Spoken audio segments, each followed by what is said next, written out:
want to welcome Miss Joetta Irving Talford to my show. She's the owner of Talford Realty International. Thank you so much for allowing me to come here to interview you. And I know we're old colleagues, and it's been a while since I've seen you. So how have you been? Good, Joe. Yes, it's been a long time. I mean, we go way back from Winthrop, from our Winthrop days to here. So I'm so proud of you, and the show is amazing. So Thank you so much. Yep. Good. Well, for the folks that obviously don't know you, can you tell them a little bit about yourself and where you're from? Okay, awesome. Again, I'm Joetta, and I grew up in Sumter, South Carolina. My mother was the first speech pathologist, and that's how we ended up. And shout out to South Carolina State. They have an amazing speech pathology program. Right. And that's where she graduated from. And in the early 1970s, we moved from Columbia down to Sumter. And I'm so glad, how everything happens in your life for a reason. Made some amazing friendships down there. And so that's where I actually grew up. And so I went from there to Winthrop. Right. And now we're here. We've opened Talford Realty International. Yeah. Now, how did Talford International Realty come about? Well, really, it was Jesus. Because anything in my life, if you know, I got into real estate. I actually have a master's in arts administration. Oh. Yes. And as I was going through that program, I actually went and spoke in Los Angeles on technology and the arts, and when I was actually going through grad school. And so while I was doing that, the place I was working at, I actually said, well, I built this website for you. It tripled your online registrations. I mean, I built everything from the shopping cart, all of that. When I went and presented that to them and told them that I was going to represent them, they wouldn't pay for me to go. And so I was like, well, I've been an entrepreneur since I was 22. So I was like, listen, I'll just create this as a consulting opportunity, and I will just open up a small business, and I'll just go out to LA and do it myself. So I went out and presented, and they wanted me to I did so well that they actually wanted to hire me to go and travel around the country and talk about marketing and the arts. Wow. And so I just said, when I came back, I said, well, there are not a lot of arts administration opportunities here right now. So what do I need to do? And so it was like, I just heard the same, for me, I have my come to Jesus times. And when I was in prayer, it was revealed to me that I should go into real estate. Right. And I was like, I don't want to go into real estate. I really don't want to do that. And God was like, it was like, I said, okay, the only way I'll do it is if I call and they answer, and the only way that I could pay for it, because I was in school and I didn't think I could get a credit card. So I went and got this American Express card, right? Which you never think you're going to get. Right. But I was reading Black Enterprise online, and it popped up and said, do you want an American Express card? And I didn't have any money to go out to LA, and they wouldn't pay for me. So I was like, well, I'm just going to do, back then, I just filled it out. Didn't hear anything. It comes in the mail. So that's how I ended up paying to go to LA. Wow. And that's how I ended up saying, well, if I call the school, the real estate school, and they allow me to, they actually end up allowing me to, they take this, and it was 9 o'clock at night. And I said, I don't want to do the slow 6-month class for real estate. I just want to do the 2-week class and fast track. It has to be, so these are my terms. I was like, okay, God, this is on a Friday night at 9 o'clock. I said, the only way I will go to real estate is if they take American Express, it's a fast track class, and it starts really soon. Right. So I called. I went to York Tech. York Technical College. I was like, at 9 o'clock at night, that's what I'm thinking. Yeah. And she was like, yeah, we have a class that starts on Monday, and it's a fast track class. And I said, well, do you take American Express? And she said, sure. I was like, really, God? Okay. So that's how I ended up. Wow. Yep. And ever since, we've been going ever since. And God is just, I know that I'm just a vessel. Right. I'm just a vessel for his vision, and So that's when it was time for us. I had been in real estate, not 20 years, Lord, since 2006. We opened this in 2018. So for 12 years, I was just a real estate agent at a brokerage, and then I built a team. Right. And then one day God was like, same voice, it's time. I want you to build something where you can actually, my goal was to actually build communities. So I wanted to have a place where we could have art stuff done, because I'm still an artist and I still promote.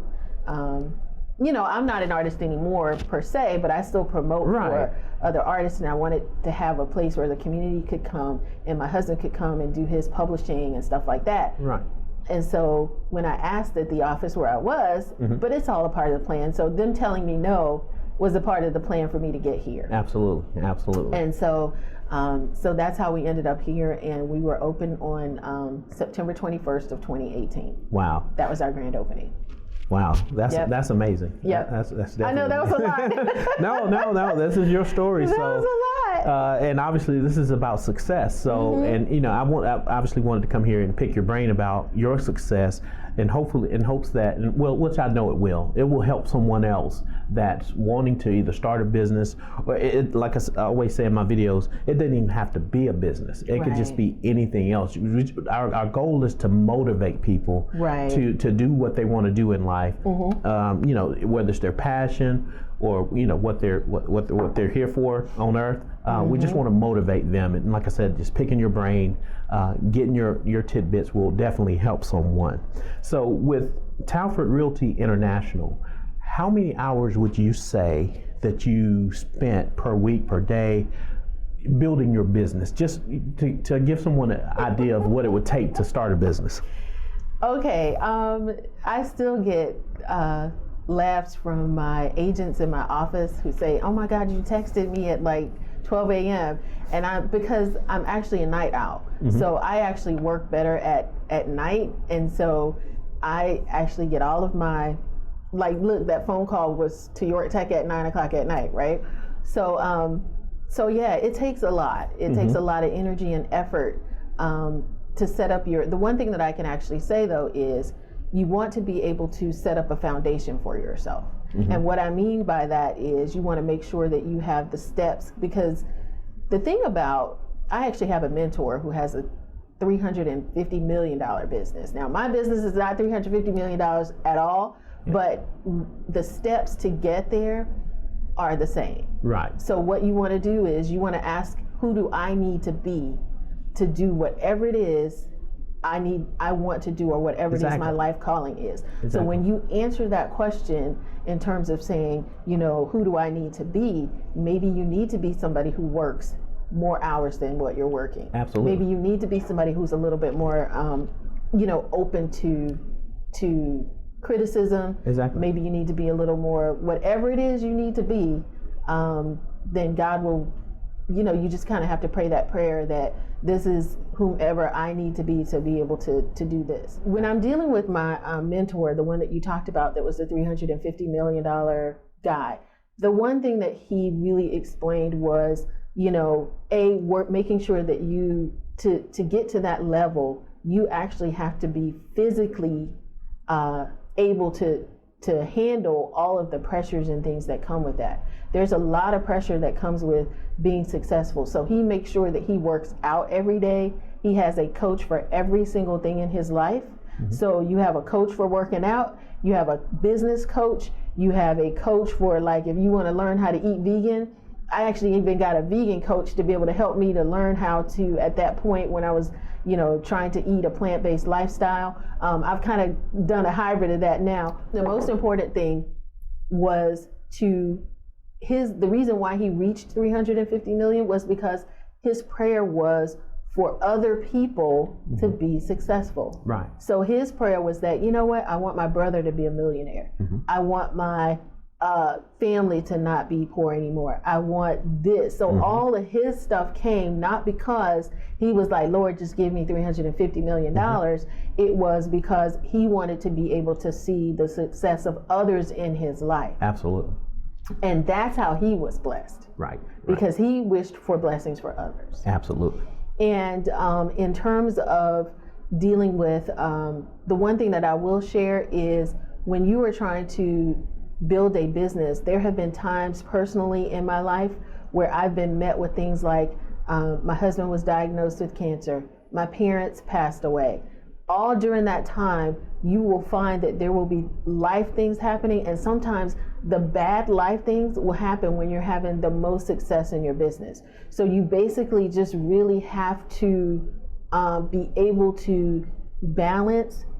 Sometimes you may have to go, like for me, I had to get like grief therapy when my parents passed, because that was huge. They both passed within 2 weeks of each other, and they were some of my biggest champions. So, you know, there will be things that will happen in your life. Your life is not perfect. I've had people that tried to, early on in my business, they actually tried to steal from me when I had my first business. So you put things in place that will allow you to grow. And the final thing that I wanted to share is that don't be afraid to go back to school. Don't be afraid to go back to school. Both my degrees are in art.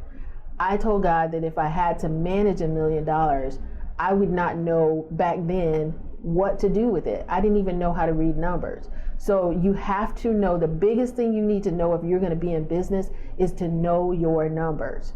That is the biggest thing that I could suggest to anybody. So it doesn't matter what a lot of time people fail because they don't know how to read a balance sheet. They don't even know the numbers of their business. You don't even know, like, okay, I know now how to scale to 150, agents, what that would cost me. Mm-hmm. But if you have to really, like, they have great entrepreneur certificates. You can do a lot of the stuff online now, but get that kind of financial knowledge. I had to go back and say, you know what, God, if you're going to give me this, I had to stop back then. I opened my first business at 22. By 29, I'd had like a magazine, a TV show, mm-hmm. award show. So all of that stuff at that time was like a big blessing. But then I had to come back home and regroup because I didn't know what I was doing. Right. And I was like, if this thing goes up, I could see myself right now. Like, I didn't even know to have liability insurance. Right. Things like that, like things that mm-hmm. you really need to know, like business law. They have all kinds of programs out there. Go and get some education on that, so that you can really know how to effectively fulfill the dreams that, or the vision that you have for your life. The other thing too, that you can ask yourself is, what is my purpose? If you're a believer, because I'm a believer. So most of the time, all the moves that I make, they may not make sense to other people. Mm-hmm.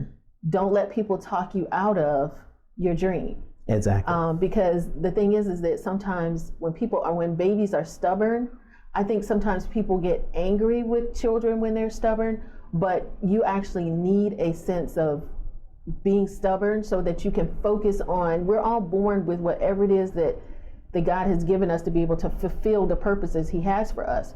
So from that standpoint, I've always been somebody who thought I was running a business from the time that I was a little girl. I used to go and take my school pictures with my suits on. Right. My mom used to custom make these little suits for me, and I would go and take my little school pictures in my suits. But you just look at your children and kind of see what they are doing, not necessarily what you want them to do, mm-hmm. but if they're bossy little kids, or just kind of know that they were born with that so that they could use that mm-hmm. for whatever purpose God has for them. And you know what, that you mentioned the way when you were younger and you dressed with the suits and everything. I remember back in our college days, I used to see you dressing very nicely through college. So that makes sense, what you're saying. And plus, you're surrounding yourself with people or entrepreneurs that you want to be like a little later. Mm-hmm. And obviously your business is on the way. I mean, you have a huge office. Well, thank you. And you took me on the tour.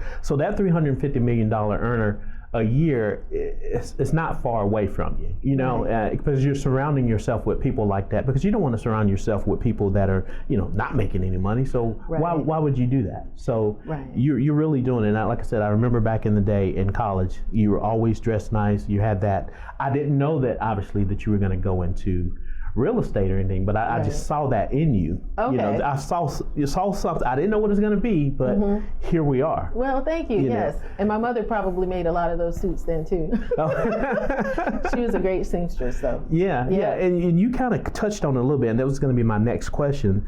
As far as some of the naysayers out there, handling adversity, right, or doubt in your business. Did you ever experience any of that, or people saying, "Oh, you can't do this, you can't do that"? Yes, I actually used to own a magazine where we interviewed. So this is my first go around in business. So don't be afraid if your first business doesn't work out. That's what I would share with people. My very first business, I used to make pens and sell them on Winthrop's campus for sororities and pillows and all that kind of stuff. So they would have these different fairs and stuff. And so I would cross stitch the inside of the pillow, and my mother would do the outside of the pillow, and we would sell pillows and all kinds of stuff. And shout out to my husband Matt, because he was typically my first investor. So you always want to have an investor. But with this real estate thing, I did it all myself, and that was one thing that even as a wife, I wanted to make sure that I did this myself. Right. Where I did not have to rely on him. That, okay, God, if you ask me to do this, in my initial businesses, I would financially ask my husband to get involved, and that is something that I feel like if I had to do it all over again, I would have just gone and got a business loan and not put our personal finances into the business unless I really had to. Exactly. Yeah. I understand. So that was one thing that I will tell people, if you can. I didn't have any credit card debt when I started this business, but I will tell you that I ran into a situation where they were like, yeah, we'll give you the money, just fax over all of your information. And when I faxed over my picture, which showed who I was, and they denied my loan. Oh yeah. And so I actually had to borrow against myself and actually use some of my credit to be able to actually just fund it for myself. And I think that all of that is a part of the story, so that God can get the glory and I get that. So and unfortunately, with your situation with the credit card thing, it happens a lot more than we want. Exactly. But you found a way around it. Exactly. That's and the most important. Exactly, Joe. You got to find a way around it. You can't say, well, they won't give me a loan, or this. You can't sit in that victim role. You have to just say, you know what? You don't have to give me a loan, but somebody will. Exactly. Whether I have to borrow against myself to create this, whatever it is that God has for me to do, then He's going to bless me to be able to pay that off quickly, to do, to be able to do whatever it is I have to do. Exactly. So just know that. So that's one thing. I know we talked about some ways that people could, when you have the doubters and the naysayers, just try to surround yourself with people, though, that just know that you may lose friends. That's right. The positive people. Right. You want to surround yourself with positive people, but for the people who don't believe in your dream, I found that the higher up I went, the less friends I have. Absolutely. And so just know that as you grow, it can be a bit lonely until you get into your tribe. Exactly. So once you find your group of people that you want to be around, or who share the same goals and interests that you have, all the other people may start to fall away. Yeah. So and that's okay. And that's okay, because as people leave, like I've had people who say to me, well, we don't necessarily want to. It doesn't matter. Like, your blessings don't come from people. That's the thing that I want people to understand. Like, you think, oh my God, I gotta get around this person so that I can. I didn't align myself with that person. They just showed up whenever I needed them. So the guy who had the $350 million business or whatever, and he's doing exactly what I wanted to do, but he showed up. He popped up on my screen. Exactly. And that is how it happens. I don't seek anything out. Whenever I make my intentions known, or God He gives me His instructions, He starts to send people. Absolutely. Because you manifest it. Exactly. Because you knew the direction, you saw the vision, and you manifested it, and it shows up. Yeah, it appears. It appears. And so even something as small as, like, I know when you came in, you saw the TV that was in there running the. 2 weeks ago, I actually just saw that. Like, I visualized the TV screen there, and believe it or not, it's like the next day something popped up on my Instagram, and then it was just like I just went and bought the TV. The software that I needed popped up on my feed, and then the guy in my office was like, hey, I know somebody. And then they came right over, did it. It was up. Absolutely. And it was better than even if I had tried to do it myself. But little things like that, just start to pay attention to the little miracles in your life. Exactly. Because a lot of people, even when all throughout my career in law enforcement or in my music career before law enforcement, I didn't know what it was, but I would visualize certain things. And then everything that I visualized, it pretty much came to me, but I didn't know what it was at the time until I got a little older, and I was like, oh, that's connected. Right. So obviously I've lived a good life with that, but it was just amazing that, I found that out, and same thing happened to you. So your visions will come true, you know what I'm saying? Because if you can see it in your mind, you can hold it in your hand. Exactly. This office, like I said, even this office, we have a lender in here now. We have 16 agents. It's amazing. And all of that stuff happened because it was, it was visually, I could see it. Like they say, write the vision and make it plain. Exactly. That's why people do vision boards. Exactly. And all of those things. Those things are very powerful because even God had, this is what I want.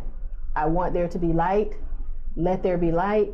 This is my other plan. I want there to be land. I want there to be this. So he visualized it. So who are we to not do the same thing? Absolutely. Yeah. Absolutely. Yep. You kind of touched on this a little bit earlier, but I want you to expand on it to help folks. Okay. So what are some of the mistakes you wish you could have avoided when starting either businesses before or currently Talford Realty International? Every quote unquote mistake I've made has always helped me later on. So I don't want people to be fearful of mistakes. I fail forward to success is what I tell people. So if you're able to fail forward to what you think might be a failure, you actually need for when you go to the next step. So you might have something very small happen where you miss something on, like for example, what if you have something where a client, like there's a miscommunication there, and then something happens as a result of a miscommunication, then the next time that happens, then you're stronger, to say, hey, this could be something really small, and even the client doesn't even know that there might have been something small there, but that caused you to say, you know what, I need to set up this policy to be able to make sure that we have A, B, C, and D in place. Absolutely. I know that's not it could be something small like, let's say, for example, one of the agents in the office may have said, okay, we want to make sure that you include all of the appliances that you want to have listed on there. And what if the seller forgot to say, okay, well, I wanted to make sure I kept my washer and dryer. Well, if the buyers have asked for the washer and dryer, but you wanted to keep it, then, at that point, we're like, hey, there's some negotiations there, but then in the future, you might say, okay, we want to make sure that on this checklist, you check off every single thing you want to take with you, so that you don't have to. So little things like that, nothing's really a mistake. Right. So just embrace what comes to you, and just keep it in your back pocket, so that you'll know what to do for the future. And like you said, we learn from it, and it just makes you better. And I think the other thing, really, Joe, is that I would actually look for, the one thing that I can say is that what takes up more of your time is not listening to yourself in the beginning. You know what I mean? Because God, you're given what you should do, and then you go and ask somebody else, so what do you think about this? It's not even their role to answer that for you. Yep. But you listen to somebody and they say, well, I wouldn't do that. Yeah. And then when you don't do it, you regret. You're like, oh, if I had just listened to myself. Exactly. Now, those things, what happens is that it happens later on, but that can slow you down about a good 10, 15 years. Exactly. So you want to make sure that you listen to, so now I've had people say, well, you don't have to do that. Don't worry about that. You don't have to do this, this, this, and this. Please, I'll do it. I just say, oh, okay. And I just do whatever God told me to do. And then they go, oh my God, like, that's awesome. Yeah. And you're like, you're the one who just told me not to do it, Because it's not their vision. It's not their vision. They can't see it. Exactly. Only you can see it. Only you can see it, and keep it to yourself until you get it done. Exactly. And you just, like you said, just keep it to yourself until you get it done. And take action on it. Yes, take action. That is the biggest thing. Because what if somebody said, well, you don't need that TV screen in your front lobby? Well, guess what? now that we have that, we have a place for vendors to be able to come. Like, say for instance, if somebody in the community has a business, they can actually, we now have a place for them to be able to put to post their business, post new listings, all of that. So when people come in the office, they can actually see your business. And so it was time for that. So when there's time for something to be introduced to you, then there's a purpose behind that. Right. So it fit right in with our purpose. Absolutely. Absolutely. Yep. So I know we're talking about success, but I definitely want to plug this in here. But what's unique about Talford Realty International that's different from all the other realty companies out there? That's a great question. I think the biggest thing for us is family. The biggest thing I think the most unique thing about us is I wanted to open a real estate firm that I felt free in. You know what I mean? The biggest thing is that we allow the agents to be able to set up whatever dream they have for themselves and how they want to help the community, because for us, my goal was to build a better agent.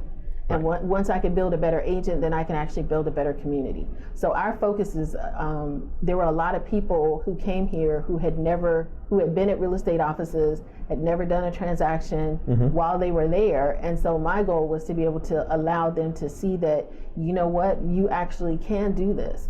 I did when I got into real estate, I did 8 transactions in my first 8 weeks, but that was because when we were driving back from out west, I saw a billboard of a lady and she said, "Oh, I did 52 transactions." And I was like, no, 300 and something transactions on this billboard. And I was like, so she did a transaction a day. So she could do a transaction a day. I know I could do one a week. So I manifested that, and then it came true. Right. So so for me, here we have 16 agents, like I said. They are rocking and rolling. A lot of them are new. Some of them are very seasoned agents. Right. We deal a lot with investors. So we also deal a lot with helping the agents here to try to build things for themselves, because some of them have dreams of doing certain things. Like I said, we're building communities. We have people who do commercial, residential. We can help people sell their homes, and we do that at a record rate, which is awesome. And we have licensees in North and South Carolina. Right. And we go all the way down as far as Sumter, South Carolina, where I grew up. So I actually have agents down there too. Wow. And I'm definitely going to plug this in again. Okay. Your office is so huge, but you have a lot of stuff in-house where people don't have to go anywhere else, because you have like a lender here. Can you explain a little bit about what you have in-house? Okay. That was a part of the manifestation too. I should really say the vision that God gave me was to have, when I left, we have Movement Mortgage, which is a national mortgage lender, and they actually have an office right here in our office. For me, I am the only, I'm a smaller firm, and typically that company goes into like franchise-based firms because of the number of agents. We were able to actually get connected through another mentor of mine, who actually suggested that the lender that we have in here now reach out to me because of what we were building here in the area. And so from that point, it ended up coming where she was like, look, these people are great. The movement team came up here. They viewed our offices. They love the office too. Right. And so they okayed it. And so now she has her license in North Carolina, South Carolina, and Georgia. So if anybody is looking to get a loan, they can actually do that here too. So wow. Yeah, it's amazing. Like when you just step out and let God do the rest, He just brings it. Absolutely. So I'm definitely the vessel. And you have an education or a part over here. Yes. Next door. Yes, we actually have, education is really big for me. I'm a 3rd generation college graduate, and shout out to all the educators in my family who have gone on before me, and actually even as far back as in the 1950s, I think was the first time we had somebody graduate from Allen University in Columbia. My grandmother's 2 sisters did. And so education is huge. We actually have training we call Recharge. We do that twice a year. We also utilize that area for any, we did before COVID, but the cool thing is that we use that area to be able to have people come in and do sales calls, or if they just need to come in and work with clients, or they just kind of need an area where they can work. We have that. We also have private offices, and we also have an office set up. I guess God just revealed that to me, that we're going to have a team in here. So we have a place for a team. We were actually doing Zoom meetings before Zoom meetings came in, because as I told you, I wanted to build something that I wanted. We have, each agent has their own mobile app. They have their own website. Wow. We spent, that's where a bulk of my money went into technology, because I'm huge in that. Yeah. And so that's so funny that Zoom, everybody's like Zoom, and we were laughing because we were doing Zoom like a year and a half, Zoom meetings a year and a half before all of this stuff happened. So we're pretty much up on technology for sure. What's your company's goal, or how do you plan on scaling up your company? Got it. Okay.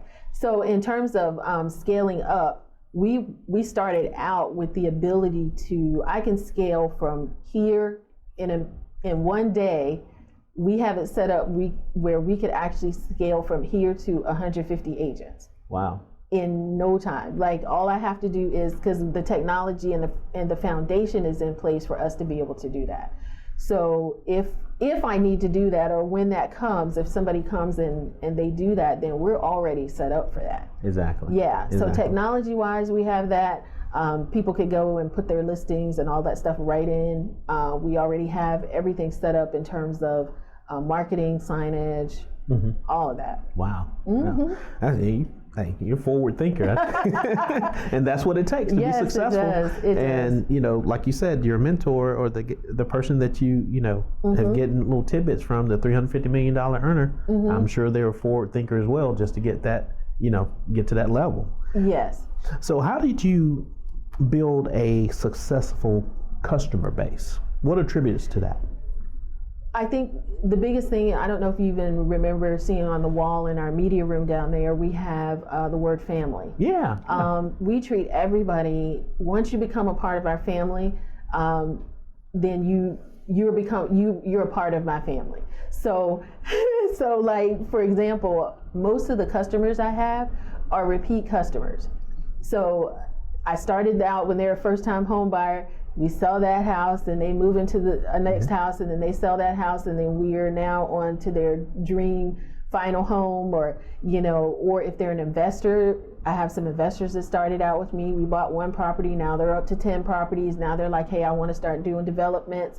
So that's kind of been my trajectory, excuse me, with that. But it's just because I don't have I treat everybody like I want to be treated. Right. And that's very important, to have those repeat customers come, because it's very hard in business to do, to get those repeat customers coming back. Yeah. And obviously, if you have that, then you have a great product that they want. Yeah, I think it's the service part of it. We really try to make sure that we, that if I'm not here to service them, we actually have a team of people that can step in, and everybody learns that when they come here as an agent, that we are really, really big on customer service. Absolutely. So, to whom or what do you attribute your success? My parents, my grandparents, my entire family on both sides. My dad's side of the family, shout out to all my aunts, uncles, and cousins over there. My mother's side of the family, shout out to all my aunts, uncles, and cousins and grandparents. I saw, my mother was, although we moved into a neighborhood where I saw successful people. So I saw people who looked like me, who were buying investment properties, whose kids went to college. Shout out to Pinedale. Whoop, whoop. So that's my neighborhood back home. And I got to see people who did invest in real estate. I got to see so much, and then so many different people have done some amazing things, on that, who grew up in that neighborhood. We have attorneys, real estate agents, web developers, all kinds of stuff, doctors, attorneys, doctors, music teachers. Right. So your path had already been laid out for you. Yeah. All you had to do was just grasp it. Yeah, well, yes. I mean, I always felt like I was going to be a businesswoman. I felt like I came in this world feeling like I was going to be in business, and it was important for me to have my little business suits. I have pictures of me in kindergarten with my suits on. Yeah. Yeah. I don't know. I just came here thinking I'm going to be a businesswoman. Right. And my grandfather, he owned a 8-plex in New York. And when he passed away, I was like 8 or 9. That was the only thing that I felt like I had to kind of learn from the ground up, because he passed away when I was 8. So I wasn't really able to learn a lot from him at all, except just see what he had. You know what I mean? Right. But then my grandfather on my dad's side, he owned a barbershop for 50 years in Columbia, Joe's Barbershop. My grandmother on my mother's side, she actually made clothes. And she had a clothing shop. I would walk by downtown, and she would show me in the window. She would say, "Do you see that suit at the children's shop in Columbia downtown?" She would say, I did that. And so we would go in, and they say, "Oh, Helen, this is," and she said, "This is my granddaughter." And she would show me her clothes. She had tags. Her tags were in the clothes that she custom made children's clothes. So that's where my mom got it from. So my mom would make all my suits. I started sewing too, but I realized that wasn't necessarily your gift. My gift. I mean, I love it, but I would always have my mom finish all my stuff. I'm like, "So Mom, can you finish this?" And she even made my wedding dress. She made my wedding dress. She made custom window treatments and stuff like that. So yeah, she was amazing. Wow. Yeah, she was really amazing. Well, picking your brain about success, how do you define success? That's a great question. I realized that I've kind of given, you can't compare yourself. I know that's so cliche. Don't compare yourself to anybody. Sometimes you can't help it. You get on social media and you're like, "Oh my God, I should do this." And then immediately I have to go back to myself and say, none of this you can take with you. You can't take anything with you. You came into this world by yourself. When you leave, whatever your beliefs are, you just kind of, you're not going to, you can't take anything. Right. So what my goal is what's going to be, or what is successful for me, is just to do whatever I was asked to do, and just say, I did everything, God asked me to do. Absolutely. Absolutely. Yeah. And I definitely want to plug this in here because I'm curious. If you wrote a book about yourself and your experience in business, what would you name it and why? The Girl Who Overcame. And I actually I've overcome a lot. I mean, I've overcome everything that you can name in the book, whether it was racism, whether it was doubt, whether it was seeing, certain things happen where you're like, okay, I've had people go into neighborhoods because I could sell houses really, really fast, but I was a very humble person, and I would not promote that I sold a house during the downturn in like a couple of hours, and there were people that had houses sitting on the market for months, right? So what people in my office would do is they would go behind people and say, "Oh, we are selling houses in 3 hours." So then they would list with them because I wouldn't say anything. So talk about what you do so that you can promote yourself. So now I just am okay with, saying things about what I do, because it's okay to do that. But just do it in a way that lets people know your capabilities. Right. Because people love to be around people who are winning, and when you're winning, you need to share your wins, share your successes. Don't be afraid to share your success. And people are like, "Oh, I don't want to hear about that," and blah blah blah. Then those aren't really your friends anyway. But most people really want to see you win. Absolutely, yeah. They really do. Most of the time most of my friends. Yeah, my friends are excited for me, and they send me referrals, and they're like, "Go, Joetta." So that's the part that I love. I love it. I love my Winthrop family. I love my Sumter High family. I love my, it's awesome. Oh, absolutely. Well, listen, you've given out a lot of great advice. Okay. Everything that I can think of that you've given to help someone, motivate them, your life story, what motivated you.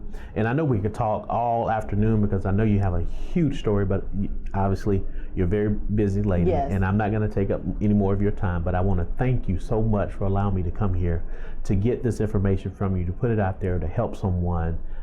And like I said, I know it's going to motivate someone to do better in their life. So again, thank you so much for allowing me to do this for you. Thank you so much, Joe. I really appreciate your coming, and I'm so proud of you and everything that you're doing to highlight people and success, because sometimes you're right. It takes people being able to see somebody else to say that I can do it too. And that is what has motivated me throughout my life, is that I actually saw somebody doing it. And so a little girl is looking, and that's really how I base my life. Somebody's looking at me, some little girl. And so if she can see, wow, this lady did that. They have billboards out, they have other things out, and I'm just doing that just so that some other little girl or boy can say, I can do that too.